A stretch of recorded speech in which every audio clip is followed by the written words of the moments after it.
Well, hello again, everyone. Chris Kotulak along with Andy Beyer, and here we are with round two of our handicapping for the Dinsdale Lake Pick 5 Jackpot wager at Fonner Park that will take place on Wednesday, May 27th. Andy, thank you for joining us once more. I'm glad to have you back. Well, I'm glad to be back.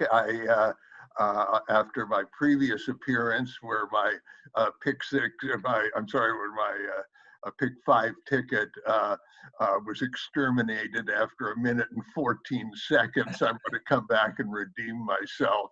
And I tell you, I really have liked this card. Sometimes you just handicap races, particularly cheap ones, and you just say, oh, there's nothing here. I just thought there was a lot of depth, and I found myself waking up at 2 in the morning at times thinking about Nebraska bred claimers on this card. So I'm pumped and ready. All right, well, that's good news to hear. What I recall from the first go around when we did this 2 weeks ago for a big mandatory payout day of the Dinsdale Lake Pick 5, Andy, was you made the remark, I don't think it was, I never met a $2,500 claimer I didn't like, because I sure have, and we'll see some that we don't like. But I think you said you don't have any prejudice against a $2,500 claimer. Is that closer to what you said?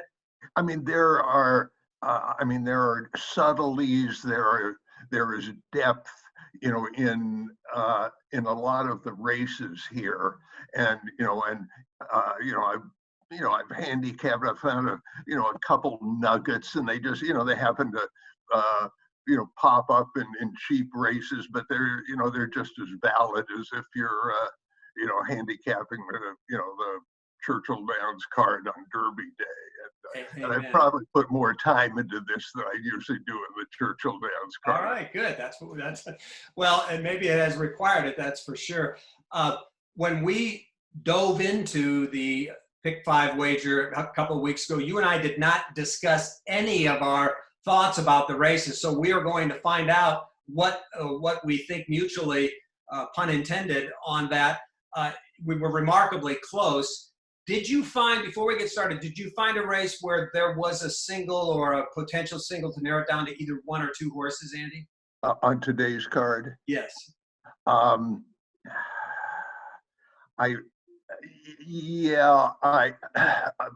on a day like this, if I'm going to be making a pretty good sized investment, I don't want to be standing naked in any one spot, especially with a cheaper kind of horse who could easily go off form. I mean, part of the challenge of the Pick 5s and Pick 6s is not only handicapping, but constructing a ticket in a smart way that gives you a shot for a big score, but also kind of lets you hedge and give you coverage if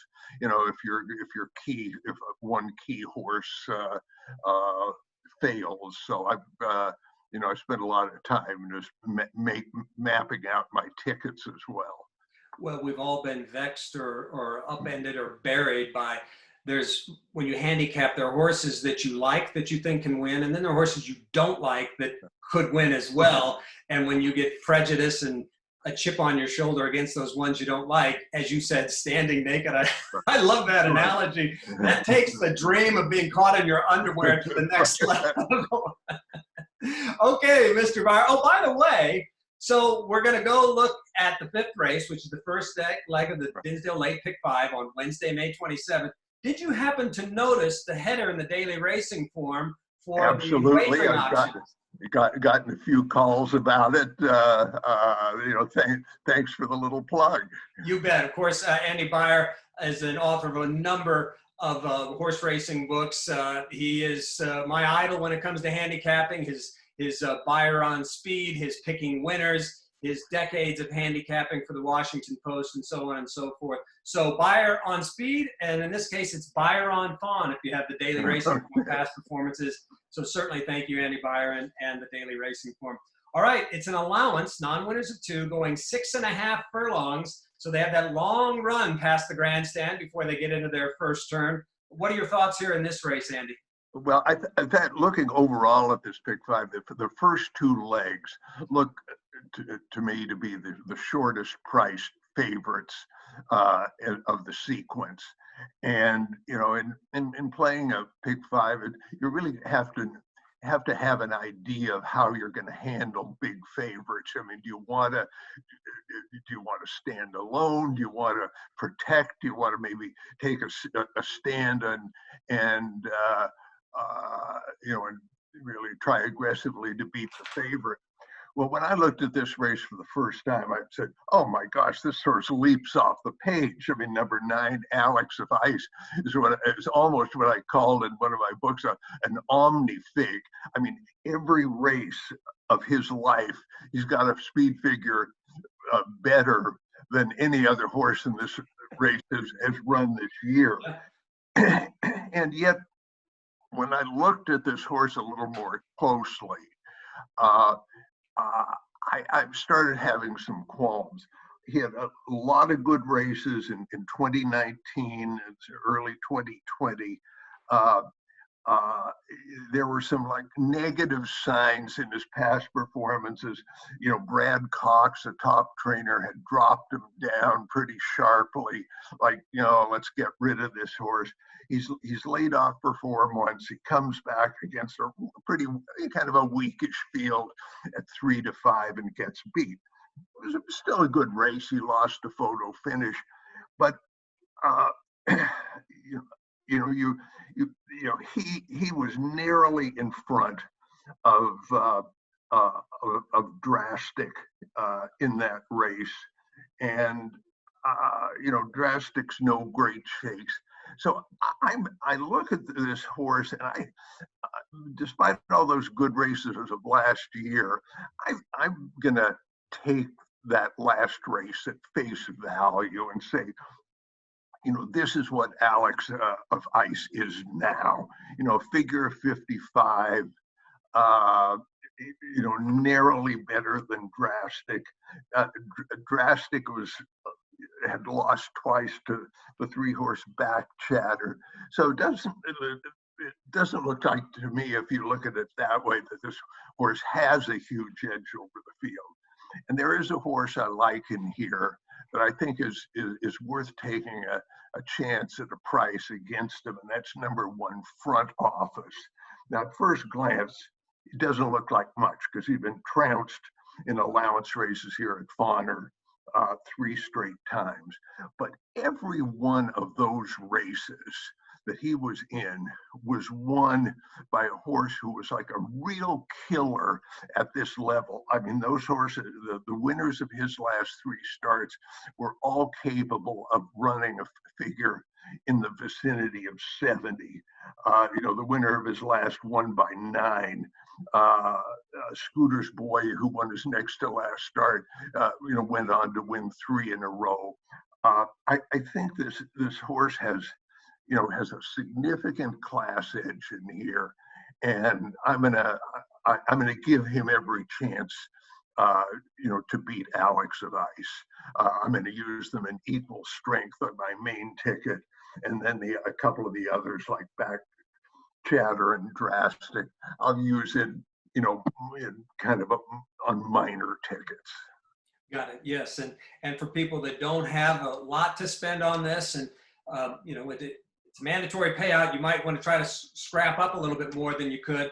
But Alex of Ice, if you had to single, that to me would be one that you would. But I'm with you on Back Chatter, and honestly, I drew a line through Front Office, but based on what you've said, I'm all on board now, Andy. So that's the opener, a nice little allowance race, open company. On to the 6th race now. We get Nebraska Breds, which is an optional claiming, non-winners of 3 lifetime in this race. And we have some old class horses, stakes horse in there, fillies and mares. What are your thoughts here, Andy? Well, my first thought, I hate to ever criticize morning line makers because they got a tough job, and we would all make embarrassing mistakes if we were doing it.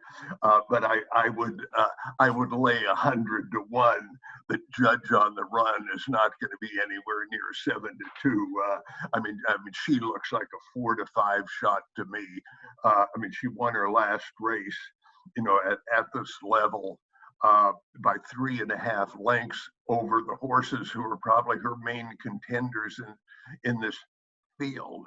And I've looked, I looked hard trying to kind of come up with a sneaky horse, to use with her, maybe to try to get a price if she's falters. And I can't do it. I can't really make a case for anybody else that's solid. Can you?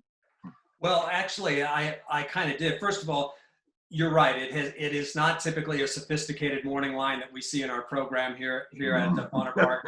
It's very template-like at times. I do think that she is a live horse in this race. Chamber Doors has a tidy little lifetime race record: 11 starts, 3 wins, 4 seconds, and 2/3. I like that. She's faced some of the same horses, for better or worse.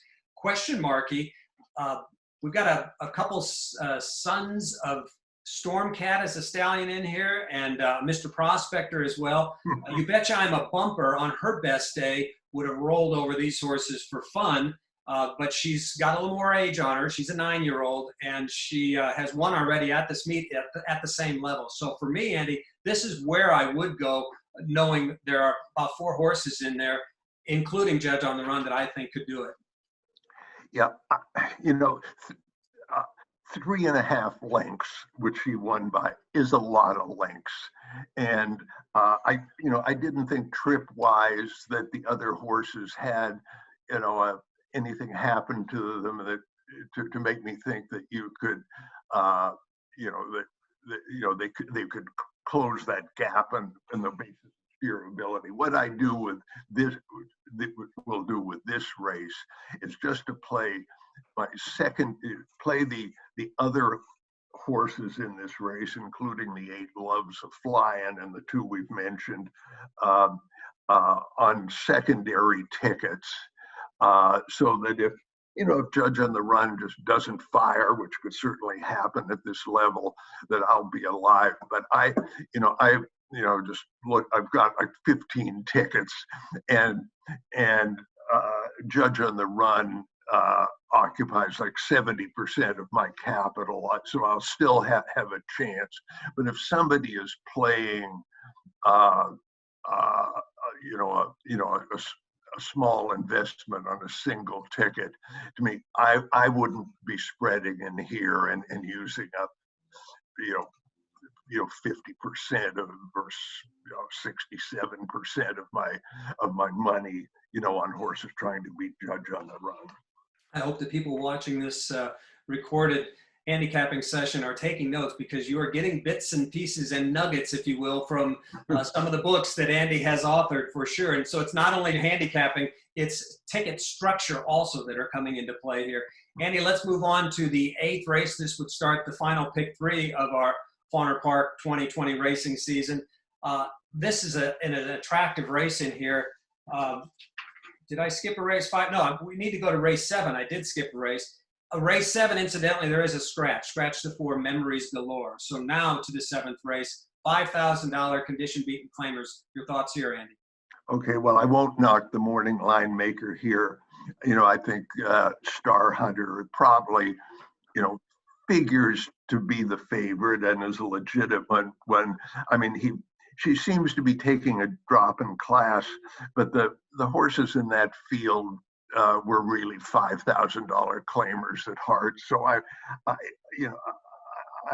don't think there's any class edge involved here, but she's a pretty consistent type, and I respect her. I wasn't sure what to make of the one, Say Goodnight Gracie. I mean, she's got figures that would win this race. I mean, her last 2 numbers, weren't good, but she's got speed. She's got the rail. I don't want to be beaten by speed on the rail here. But the horse, after a certain amount of burrowing into the form with the Daily Racing Form formulator, the horse that's has really stirred my interest is number 8, Shimmering Dream. For somebody who doesn't know a track well. I mean, Formulator is great because you can, like as in the first race of the pick five, I could look up the fields that the one horse had been running against, and and see the horses and know what the competition was. And in this case, I mean, I certainly have never heard of Jeff Wamachill, and have had no idea how to evaluate him with his horses coming in from Turf Paradise. He hasn't run that many horses at the meeting, but I noticed he had brought 3 different horses into Fonner from Grants Pass, Oregon, and all of them coming off of 3 or 4 month layoffs. 2 of them won, and the other finished second at 12-1. And so now here you have a horse, coming in, off a layoff from January, had been running presumably against better at Turf Paradise. They wheel him out on the last day of the meeting. I just have a hunch this horse is really well meant today, and I don't love anybody else. I'm going to use the 1 and 8 and 9 in equal strength, but I think the 8 is a real interesting bet in here. Okay, that is an interesting insight regarding Jeff Wamachill. Back last millennium, when I was the race caller at Fonner from '86 to '95, horses from Turf Paradise would come up early in the meet, and even with poor form, they would win because they had a fitness edge. Well, this is not the first part of the meet. It's the end of an extended season of racing. Jeff is an Omaha native, as am I. I went to Archbishop Ryan High School, and he went to Williams Jennings Bryan High School. So he was a public school kid. I was a Catholic school kid. We're a similar age, I think. He looks like Santa Claus. If you see him, he's got white hair and a beard. But he's a very passionate guy. It's fun to watch him when his horses run because he is cheering loudly for them. All right, so and as I say, just looking at his horses, he's sharp. I mean, these horses who won just had the look of a, all right, I'm gonna get the money here kind of horse. So I hope this is another one. All right, good. I like that nod from Andy Beyer. Okay, 2 more races yet to go. We're at the 8th race, the non-winners of 4 Lifetime, and we've got some mares in here, fillies and mares, some with some pretty nice back class. The 6-horse May Flowers is one of them. You'll note she has lifetime earnings over $300,000. But Andy, I don't believe she ever ran in a stakes race. She broke her maiden at Saratoga and then ran competitively in allowance races on the East Coast, the Naira circuit. She really buttered her bread at Presque Isle, I know that. So she's got some back class about her. Who's your top pick in the 8th? Well, I think this is a contentious race. I guess Chevrolet, the 2-1 morning line favorite, is okay, but she's had 2 really easy trips in a row. I thought, 2 races back, there was very little speed in the field, and she popped and got loose and won at 18-1. And then the last time, there was a fast speed duel up in front of her. She sat in the pocket in 3rd, and and had a pretty soft trip. So I think she's a little better on paper than she was, in actuality. But I got to use her. I have to use Indian Roses too, particularly because you mentioned May Flowers, and they were. They were at a photo finish for second against each other last time. But Mayflowers had an absolute perfect rail trip. There was a lot of, that was a day, May 5th, when I had, the mark the rail as really being golden. And there have been several days at Fonner since I've been following it, where the rail just, was insuperably strong, and Mayflowers was on it, and at the same time that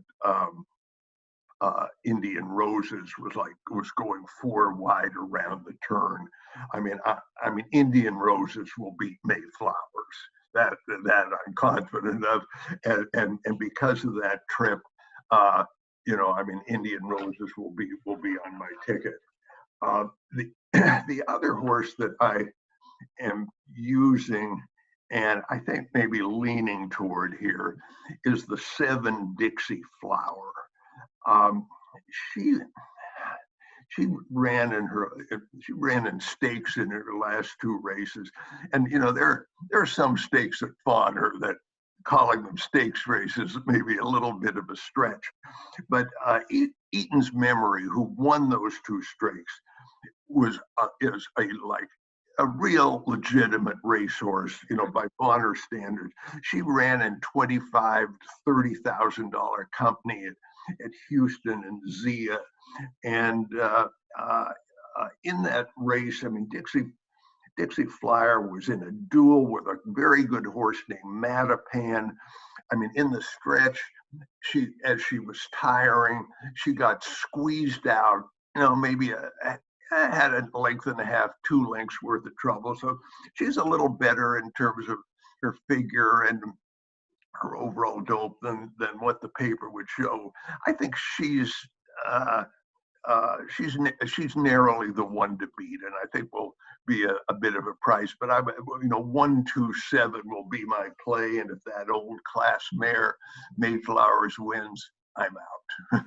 Okay. All right. Well, I'll be rooting for you, Andy. Well, no, you're under no obligation. I know it sounds like you've got a fondness for this horse. Well, only that I just like a good, consistent runner, whether they're a $2,500 claimer or a $250,000 stakes horse. I appreciate that. I appreciate that in anything. Consistency. You can bank on it. Consistency, whether you're looking for something good or bad.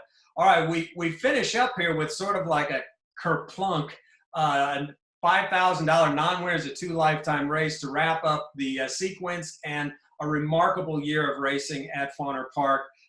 There is a scratch in this race. The one Cly T is scratched. Your thoughts on the 9th and final, Andy? Well, the 2 weeks ago, the 9th and final race, had I been alive, would have blown me out anyway. An 18-1 shot won it, and I, even with the benefit of hindsight, I couldn't see how it happened. But this is the kind of field that could produce a surprising result, because there's nobody with real solid dope. When I first looked at the race or did my first few go rounds, I thought, and I guess I still think, that the horse who on paper has the best form is number 5, Pretty Rich. She ran 2 solid figures, and a 38 and a 45 in her next to last start, which is definitely good enough to win this race.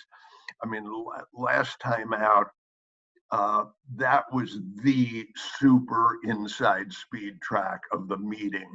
I mean, there were 8 races on the card, and a speed horse on the rail won all 8.